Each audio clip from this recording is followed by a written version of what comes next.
This program is brought to you by Rogers Xfinity, connecting you to more of what you love.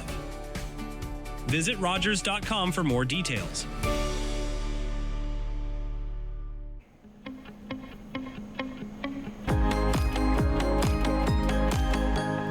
Mark, I can't hear you. Hi everybody, I'm Freddie Wallace and I want to welcome you to Living Well, Giving Well on Rogers Television, Grey County. As mentioned, I'm Fred Wallace and usually I have a co-host, Denise Reed, but Denise is not with us today, part of Living Well, Giving Well. She's living well, and as I understand it, she is way down south and in Curacao. On our program today, we'll be joined by Gord Engel. Gord is with IG Wealth Management. Our host charity today, we want to thank Habitat for Humanity for joining us. And coming up on the program today, we will have a feature video to spotlight Chapman House. Now, usually when Denise is here, what she does is tell you about the concept of living well, giving well. So that falls to me today. And very, very simply, what we're asking you is to consider a gift in your will to a charity. It might be Chapman House. It might be Habitat for Humanity. We'll also, in the days ahead, be talking with the Bruce Peninsula Hospital Foundation, Home and Community Support Services. So there are lots of great charities that are connected to Living Well, Giving Well that you hope that you would consider. But there also might be charities that are near and dear to your heart. That might be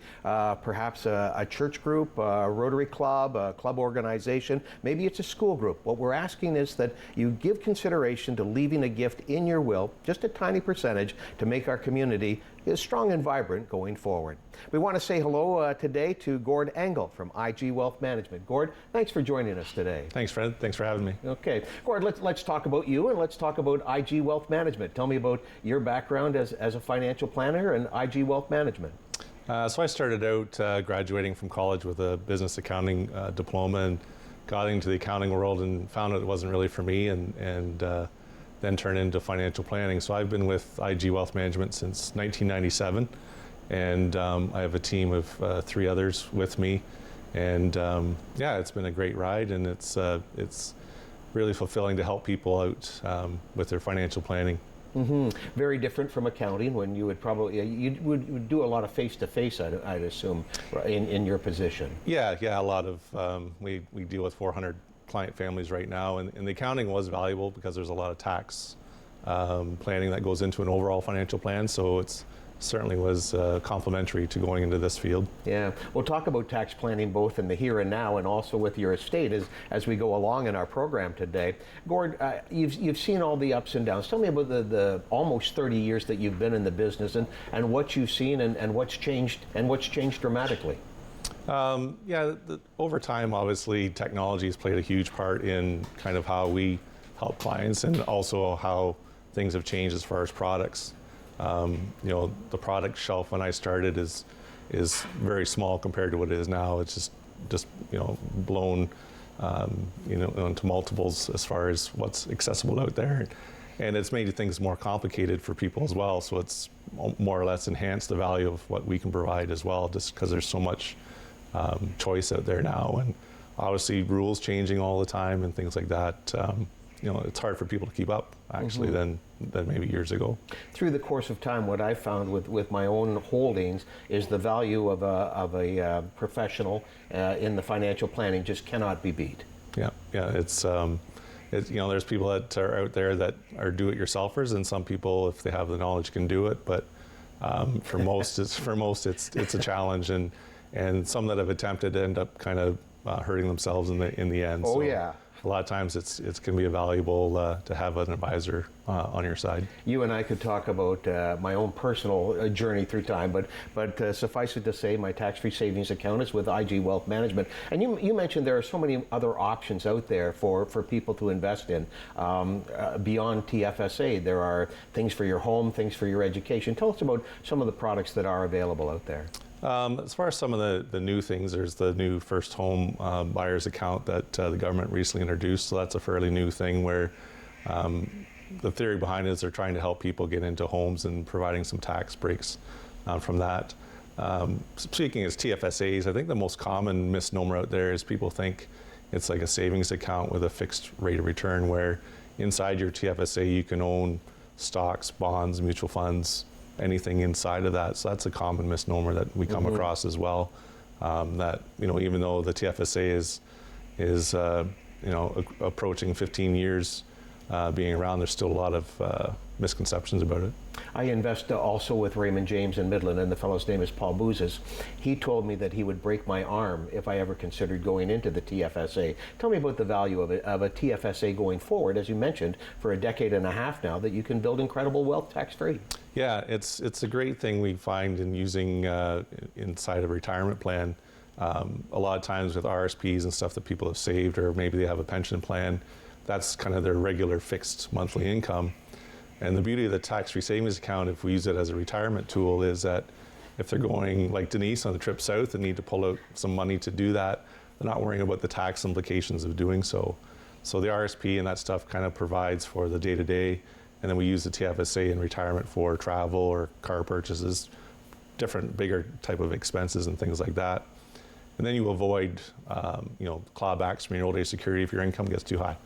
Too high, things like that. So it's. I would like to put my mother beside you, because if you wanted a lecture on having your OAS clawed back, she would be very, very vocal about it. Yeah. So, and I'm sure you hear this all the time, because I'm assuming that your demographic is a little higher in age than perhaps a working class.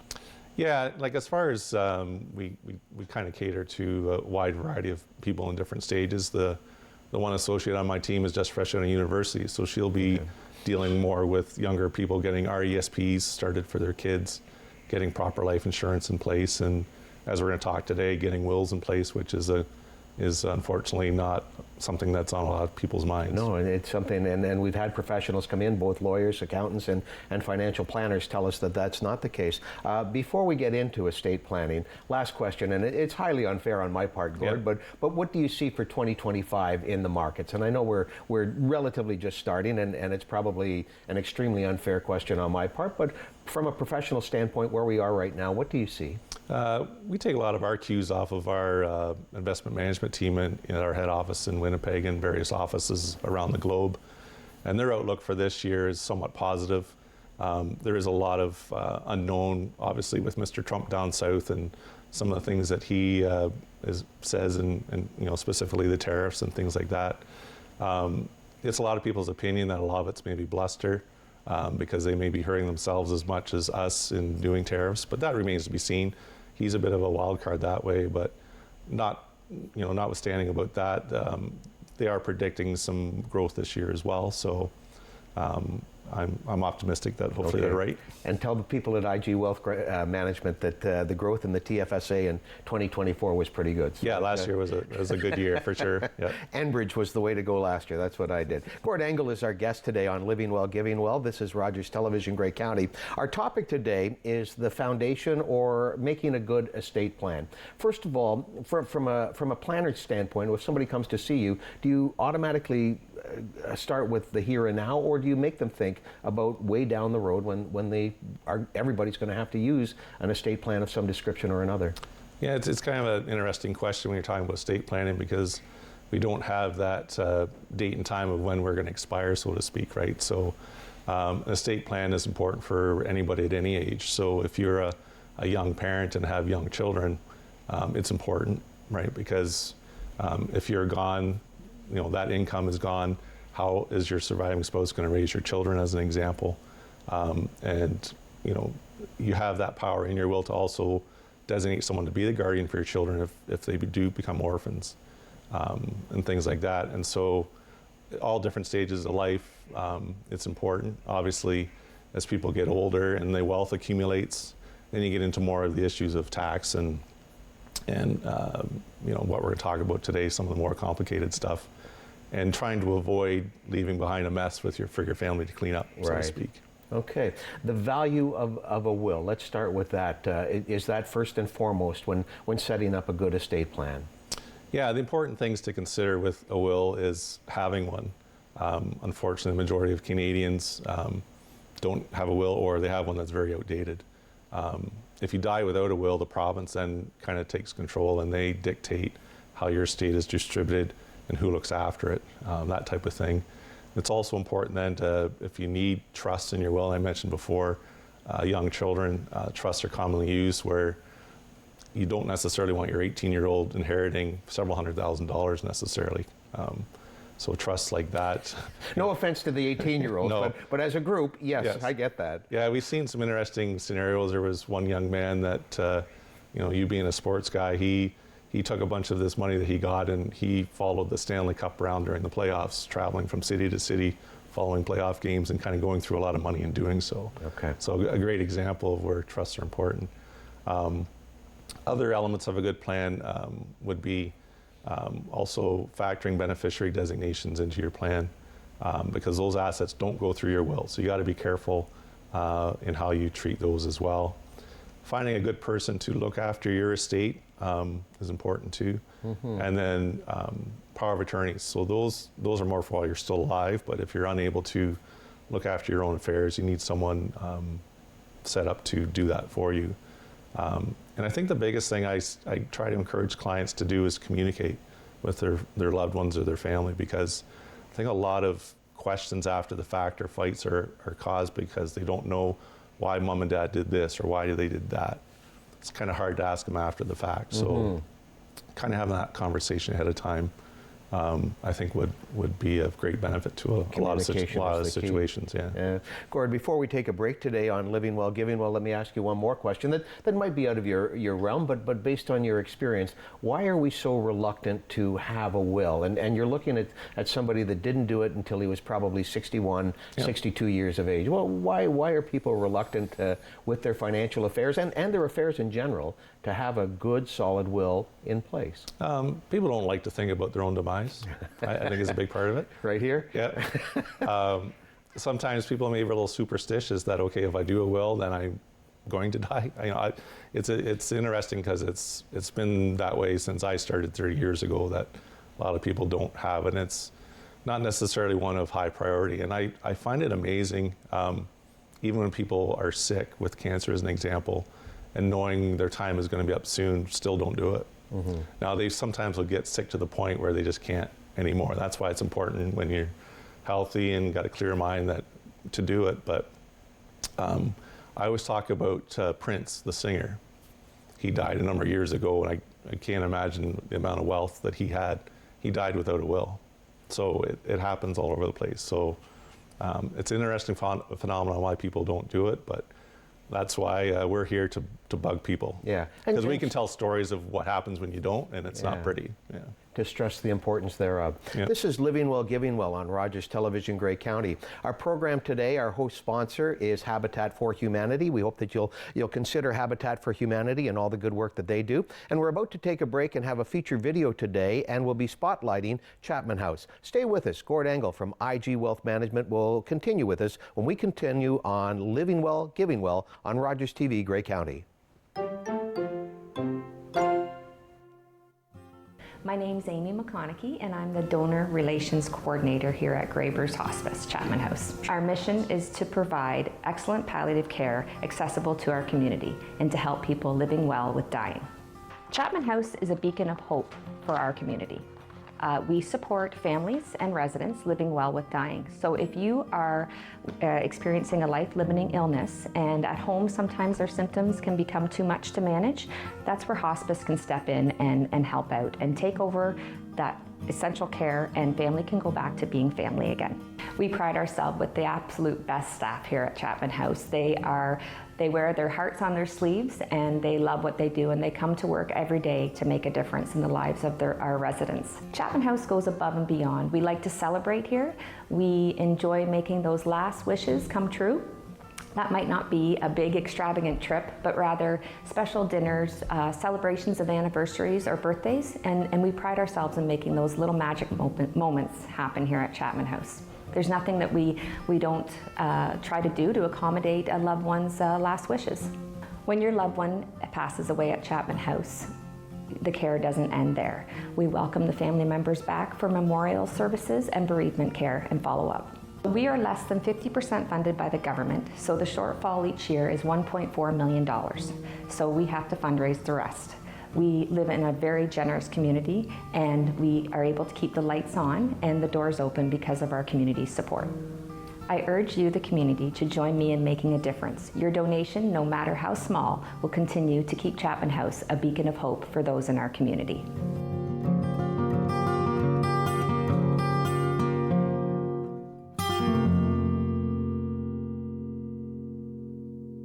Back to Living Well and Giving Well on Rogers Television, Grey County. I'm Fred Wallace. Again, Denise Reed is not with us because she's living well, but if she was here, I'm sure she'd have lots of questions for our guest, Gord Engel, who's joining us today from IG Wealth Management. We just saw a video from Chapman House, and I'd just like to take a second to remind you that now that February is upon us, they have their Valentine's fundraiser that's coming up, and looking way down the line, Chapman House has a variety of great fundraisers. The Road Relics raffle is taking place.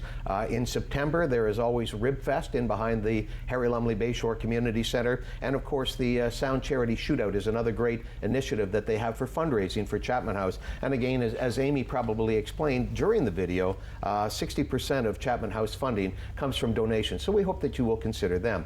Our host charity today is Habitat for Humanity, Grey Bruce. There are a number of ways that you can support Habitat for Humanity. Obviously, a donation in the here and now, but also leaving a percentage of your will, perhaps, to Habitat for Humanity. There are other ways beyond financial donations that you can help Habitat for Humanity. You could donate your time at one of the restores, or donate your time at one of the build sites, which is, from my understanding, I've never done it, but from my understanding, anybody that has done it has found it to be a very, very rewarding experience. So Habitat for Humanity, their website is habitatgraybruce.ca. Just a couple of people to consider in your will. We were talking about wills and estate plannings with Gord Engel, and Gord, we thank you again for joining us today on Living Well, Giving Well. You touched on it, the family dynamic and the communications and the importance of talking to your family about what your wishes are going forward. Yeah, it's one of those things that, in my experience, would solve a lot of issues after the fact. Not so much maybe what's in actually the will, but sometimes it comes down just to those possessions you have in your home that maybe have some sentimental meaning. So I've seen families fight over stuff that really isn't worth anything monetarily, but from a standpoint of carrying on heirlooms and things like that. And if there aren't clear discussions about that, it does sometimes cause problems. I always chuckle at the old story of an elderly woman going around her home with stick-it notes and sticking names on everything. So, but it's, in fact, it's not a bad idea. It was a proactive maneuver on her part. That's right, yeah. Exactly.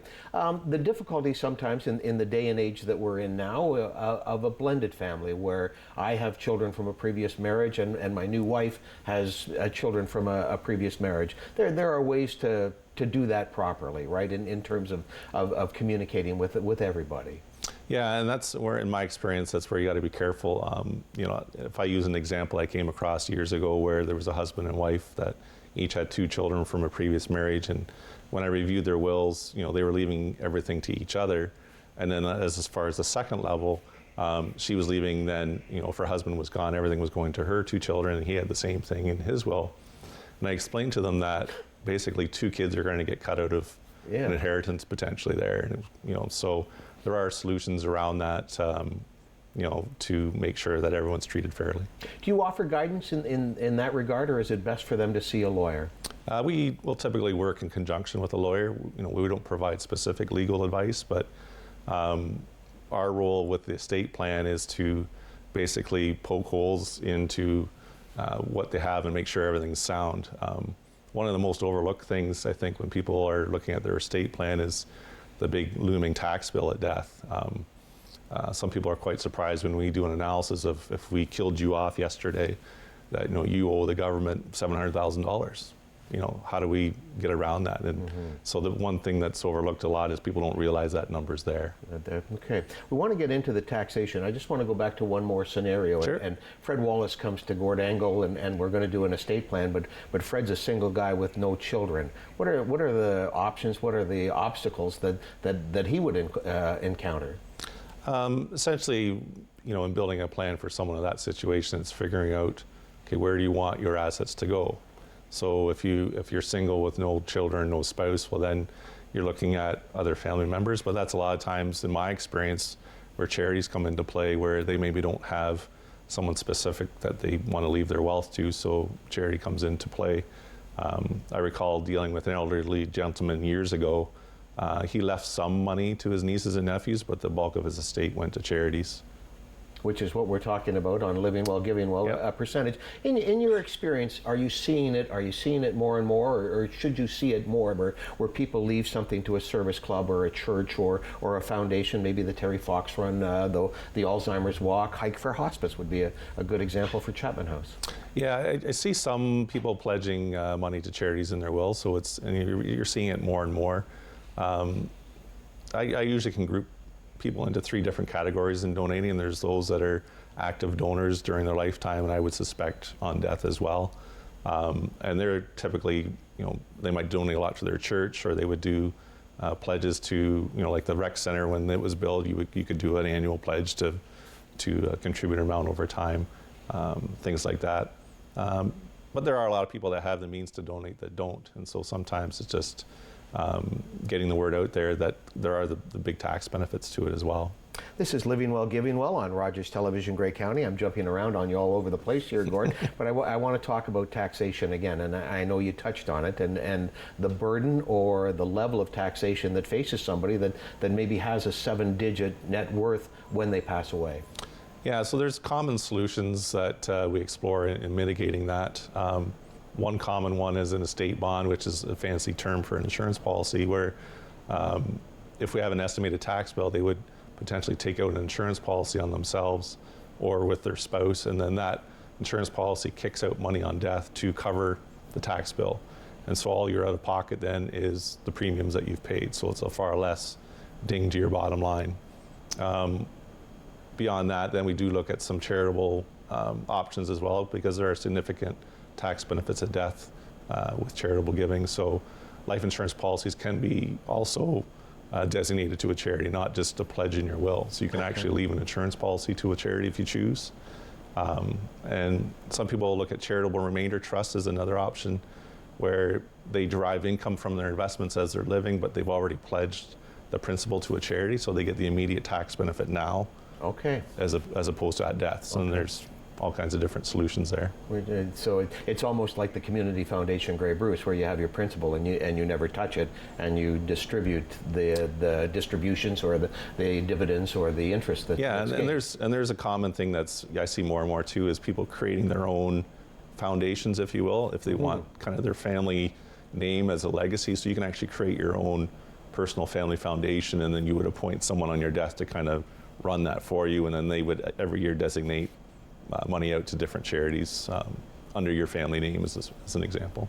Alex Wade will be joining us. He's a legal professional at Middlesbrough and Stevens on one of our upcoming programs. Also, Bill and Cecile Moses will be here to talk about land conservancy, and we're just talking about leaving things to charity. Are you seeing it more and more, or are you encouraging it more and more in your face-to-face dealings? We certainly bring it up during discussions, just depending on the nature of the estate plan, obviously. We're starting to see it a bit more, just because there's more programs such as this one that's promoting it and bringing it up to top of mind for people. So I would say the majority are still to family and friends, and as far as their estate distribution, but I'm seeing people actually doing something outside of their will. One client, she's put the RIF beneficiary on her plan to a specific charity. Right. So it's not even part of her will, but she's already got a plan there. So I see it more and more as time goes by. And we've talked periodically on this program about our net wealth, and we've used Denise and I as the examples, that if Denise left 1% of her holdings, that would be $10,000 to a charity. If I did so, that would only be $1,000. I don't have Denise's wherewithal or financial backing, but the bottom line is there are so many charities in the area that could use $1,000, 4 digits or 5 digits, whatever the case happens to be. Yeah, for sure. And we encourage you to visit willpower.ca. That also is one of the people that are connected to our program, Living Well, Giving Well. Our guest today is Gord Engel from IG Wealth Management. Gord, the number one priority when people come to plan an estate, what do you have to tell them first, or what do they need to know first? Essentially, the first step is, how do you want to distribute your estate? And then you just go from there. And so, as I mentioned before, the beneficiary designation part on assets is also important.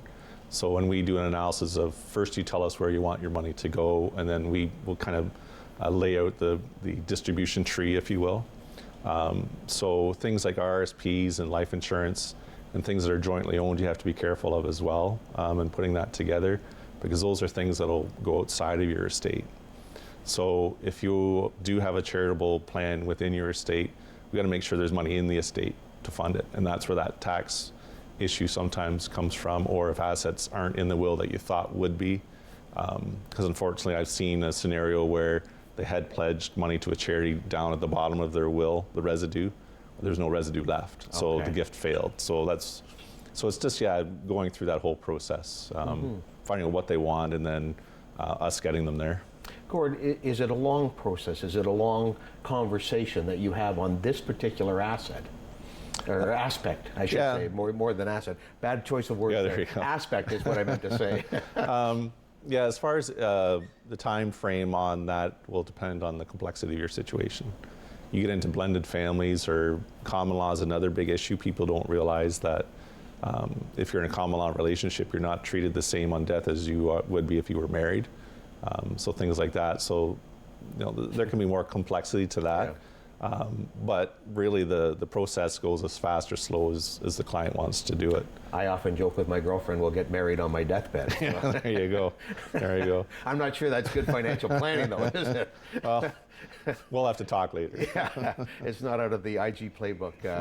We've got to wrap things up here in a couple of minutes, Gord. So again, if people want to contact you, how do they go about doing so? We have IG.ca is our corporate website, and then you can find an advisor on there depending on your location and things like that. And you can find me on there as well. Our practice, we have offices in Owen Sound, Port Elgin, and Hanover that I work out of. I can be emailed at gordon.engel@ig.ca, but we're easily found online, so it's, you can search for advisors through our corporate website if you're interested in talking with someone from our company. Okay, well, thank you for this today. Did I miss anything over the course of time estate planning? No, I think we covered quite a bit. Okay, that's great. Gord Engel from IG Wealth Management was our guest today on this edition of Living Well, Giving Well. This is episode number 21. Coming up on episode number 22, we're going to be joined by Bill and Cecile Moses. They'll be talking about land conservancy, so that's coming up. Our host charity today is Habitat for Humanity, and our feature video was Chapman House, and we hope that you will consider in your will leaving a gift to those charities or something that's near and dear to your heart. Thanks again for joining us today on Living Well, Giving Well on Rogers Television, Grey County.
Connect with us by visiting our website or email us at comments@rogerstv.com.